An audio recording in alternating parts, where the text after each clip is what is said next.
네, 먼저 이 최근 경남을 뜨겁게 달군 말과 또 관심을 끌었던 이슈의 흥미진진한 뒷이야기들까지 사정없이 파헤쳐보는 시간이죠. 기자회견이 뽑은 언박싱, 오늘은 또 새로운 분이 준비를 해주셨다고요? 네, 늘 하고 싶었습니다. 굉장히 어색합니다. 네, 그래서 제가 이번에는 뽑아봤습니다. 먼저 화면 보시죠. 금관가야 지배층 무덤이 밀집해 있는 사적 341호 김해 대성동 고분군입니다. 최근 진행된 10차 발굴 조사에서 완벽히 보존된 목광묘, 즉 덧널 무덤이 발굴됐습니다. 도구를 피한 데다 다른 훼손도 없어 치아 등 유골 일부와 유물 200여 점이 고스란히 드러났습니다. 지난 2월에 이 가야 유적 발굴 역사상 처음으로 드러난 온전한 무덤이 발굴이 됐었습니다. 예, 사실은 이제 이런 가야시대 유물이 발견됐다라는 보도 뉴스는 굉장히 많습니다. 네. 특히 이제 김해 같은 경우는 금관가야, 그다음에 하마는 아라가야, 고성도 가야, 소가야잖아요. 예. 그러니까 이게 다 각 지자체별로 내세우는 브랜드나 이런 것들도 있고 실제로 그쪽을 기반해 가지고 가야 중심에 이제 도시들이 많다 보니까 가야 유물 발굴은 늘 나와요. 이게 가야 시대 거라고 막 나오는데, 그래서 이게 보면 어떻게 보면 그 중요성을 좀 놓칠 때도 많긴 한데 대부분 또 문제가 되는 거는 이 가야 시대가 한 2000년 정도 됐잖아요. 그러니까 거의 한 90% 이상이 다 도굴이 됐대요. 예, 다 도굴이 돼가지고 이게 일정 강정기부터 도굴되거나 훼손된 경우가 많아가지고 좀 그 가치를 알지 못하거나 제대로 파악이 안 되는 경우가 좀 많은데, 이번에 이제 발굴된 무덤 같은 경우는 하나도 훼손이 되지 않는 상태로 발굴됐다는 점이 굉장히 의미가 큽니다. 이번에 이슈가 이제 됐던 게 목광묘라는 건데 덧널 무덤이라고도 해요. 이게 그 무덤 위에다가 널을 이제 깔아가지고 거기다 이제 시신을 중심에 두고 토기하고 장신구 이런 것들을 좌우에 이제 배치를 해서 만든 건데, 이제 사실은 그런 무덤의 형태는 그렇게 독특한 형태는 아니에요. 근데 목광묘라는 게 나무만 뭐 치우고 하면 도굴이 너무 쉽기 때문에 훼손도 잘 되고 거의 원형이 남아있지 않은 건데, 이번에 이 목광묘의 원형이 그대로 발견된 거예요. 그리고 이제 조금 오해의 소지가 있는데, 그러면 나무까지 그대로 다 원형이 보존이 됐느냐? 그건 아니고 나무는 다 썩어서 없어집니다. 근데 나무에 칠했던 오칠이라든지 이런 거 이제 방수 성분이 그대로 이제 보니까 이게 목광묘라는 거 증명이 된 거고, 그래서 이제 그 아래에 남은 무덤 구조가 너무나 원형이 완벽하게 남았기 때문에 이 전문가들이 거의 기적에 가까운 사례다 이런 표현을 이제 쓰고 있는 거고, 사실 목광묘 세부 구조를 파악할 수 있는 게 거의 최초의 자료이고,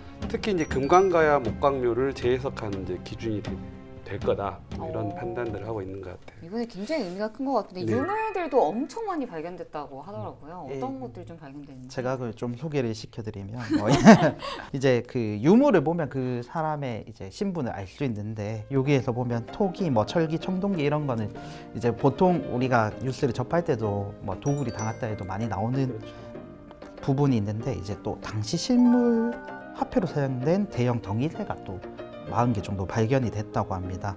뭐 그 외에도 합치면 200여 개 정도 되는데 뭐 일일이 이렇게 또 설명을 드리지 못해서 좀 아쉬운 마음이 큽니다. 예, 사실은 이제 이게 발굴될 때마다 저도 이제 김해를 취재를 하면서 이제 발굴됐다 보도 자료가 나오고 이제 취재를 가면 이제 취재를 하고 나중에 좀 드는 생각에 늘 이제 학예사분한테 물어보는 게 그겁니다. 이게 돈이 됩니까? 맞아요. 항상 물어보는 것 같아요, 저도. 사실 팔면 돈이 되는 건지, 아니면 얼마나 이제 굉장한 유물인 건지, 국보급이 돼가지고 이제 뭐 어디 팔거나 이러면 큰 돈을 벌 수 있느냐 물어보는데 대부분 다 아니라고 하더라고요. 이게 파손이 그만큼 심하고 다 이제 우리가 박물관에서 보는 그런 토기나 이런 것들은 다 이어 맞춘 거거든요. 맞아요. 근데 정말 돈이 되려면 정말 희귀하고, 그 다음에 그 모습이 온전하고, 그 다음에 이렇게 어디서 잘 볼 수 없는, 그리고 여러 가지 역사적 가치가 있어야지 가치가 있는 거지. 이게 무조건 땅속에서 오래된 게 나온다고 해서 가치가 있는 게 아니더라고요. 제가 본 것들은 대부분 깨진 거, 녹슨 거 이런 거라 가지고 또 금붙이는 없더라고요. 근데 이번에 나온 거는 이제 돈이 될지는 모르겠습니다. 돈이 될지는 모르겠는데 좀 의미가 컸던 거는 우선은 이제 청동 화살촉이 한 30여 점이 나왔답니다. 이제 그 화살촉이 한 30여 점이 나왔고, 이게 4세기 이제 일본 이제 고위급에서만 이제 나오는 거라고 하더라고요. 그래서 이제 그만큼 가야가 일본하고 밀접하게 이제 관계가 있었다 이런 것들을 좀 증명이 되는 것 같고 이렇게 대규모 출도는 사실 국내 처음이라는 것도 좀 의미가 있고요. 또 가야 시대 둥근고리 큰 칼이라는 환두대도 뭐 철제 무기가 이제 한 100여 점 이렇게 나왔고 이렇게 화살촉, 칼 이런 것들이 나온 거 보면 일반 어쨌든 평민은 아닐 거고 약간 귀족층, 고위층이 될 거라는 좀 생각을 하고 있고 그 중에서도 장군의 묘가 아닐까라고 지금 추정이 되고 있는 상태입니다. 무덤 규모는 길이는 한 5m, 너비는 한 3.5m, 깊이는 한 60cm 정도 돼가지고 다른 이제 비슷한 시기의 무덤이 이제 대성동 91호 무덤하고 비교해 보면 한 중소형 수준. 이제 톡이나 철기 등으로 해가지고 분석을 해보면 한 금강가야의 중심 이제 한창 전성기 시대로 볼 수 있는 한 4세기 정도, 4세기 초 한 1700년 전 이제 무덤이 만들어진 거 아니냐 그렇게 지금 추정이 되고 있습니다. 근데 가야 목각묘들은 대부분이 도굴됐기 때문에 그런 측면에서 굉장히 좀 큰 약점을 가지고 있었는데 앞으로 가야 무덤을 이해하는데 또는 가야 사회를 이해하는데 아주 큰 역할을 하고 뭐 아무튼 저희가 이야기하면서 최초 이거 정말 뭐 최초 또 최초 막 이런 얘기를 하다 보니까 정말 큰 도움이 될 만한 정말 굵직한 역사의 한 획을 그을 수 있겠구나라는 어떤 느낌이 들었는데 이뿐만이 아니라 학계에서 특히 관심을 가질 만한 이유가 있다라고 이야기가 나오고 있더라고요. 그게 참 아이러니한데 사실 대성동 고분군 같은 경우는 왕이라든지 더 큰 규모도 크고 한데 여기는 장군이나 귀족 정도 수준밖에 안 되고 규모도 별로 크지 않거든요. 그래서 주목을 받는 거래요.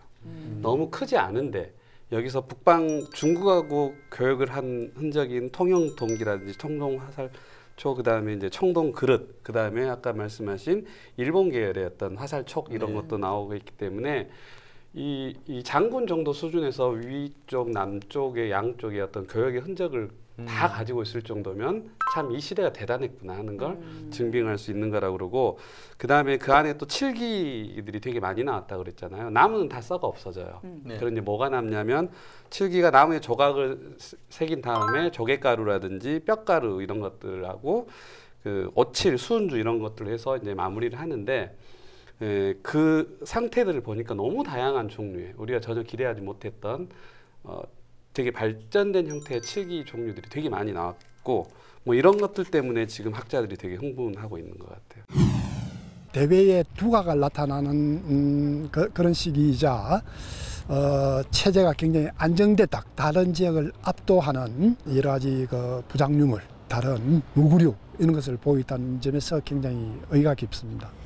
또 이게 무덤 주인 외에도 여러 가지 부장품뿐만 아니라 이게 발굴된 시신도 이제 조금 유심히 봐야 될 게 무덤에서 나온 이제 무덤 주인 외에도 지금 시신이 3구가 더 발견이 됐다고 합니다. 이제 이 부분이 이제 더 연구가 필요한 게 남은 시신들이 정말 같이 죽어서 묻힌 건지 아니면 순장이라고 하죠. 이제 주변 사람을 같이 이제 묻는 그런 순장 풍습에 따라서 묻힌 건지 이런 부분에 대해서는 조금 더 학술적인 연구가 더 필요해서 더 연구를 이어간다고 하고요. 어느 쪽이든 가야 목각묘 중에서는 첫 사례이기 때문에 학계에서 주목을 굉장히 많이 하고 있습니다. 예, 아까 교수님 말씀하신 대로 이번에 좀 최초 타이틀이 되게 많습니다. 그만큼 이제 예전에 제4의 제국이라고 불리지 않습니까? 그 가야 문화가 이제 유네스코 등재를 조금 추진을 하고 있는데 큰 밑거름이 되는 좀 자료가 될 것 같습니다. 네, 가야 유적 발굴 사상 뭐 최초의 일이 참 많아서 겹경사가 터지지 않았나 뭐 이렇게 생각이 드는데 앞으로 가야사 연구에 대한 중요한 역할이 될 수 있도록 기대를 해보겠습니다.